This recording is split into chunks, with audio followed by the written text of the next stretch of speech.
అందరికీ praise lord. మే 12 ఈరోజు దేవుని వాగ్దానము.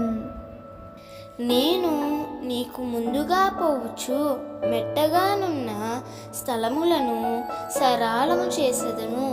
యెషయా 45:2. నీకు నీవుగా నీ జీవితంలో ఏదీ సాధించలేవు. నీ తెలివితో, నీ ధనముతో, నీ పేరు ప్రఖ్యాతలతో నీవు ఏమీ సాధించలేవు గాని కేవలం దేవాతి దేవుని సహాయము ద్వారానే సమస్తాన్ని అనుభవించగలవు.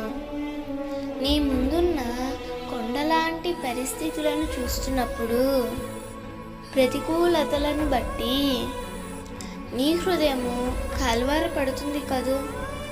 నీ సమస్యను నీవు జయించలేవు, కానీ నీవు ప్రభు సహాయము కోరినట్లయితే ఆయనే నీకు ముందుగా నడుస్తూ మెట్టగా ఉన్న స్థలములను, కొండలాంటి సమస్యలన్నిటినీ చదును చేసి నీ ముందు మార్గాన్ని సరళము చేసి చక్కగా నిన్ను నడిపించుటకు సమర్థుడు.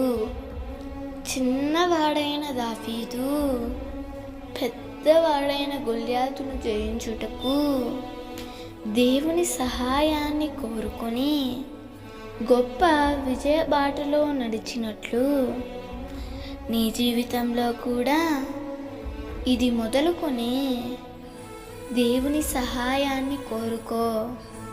నీ ముందున్న ప్రతి సమస్యపై గొప్ప విజయాన్ని పొందుకో.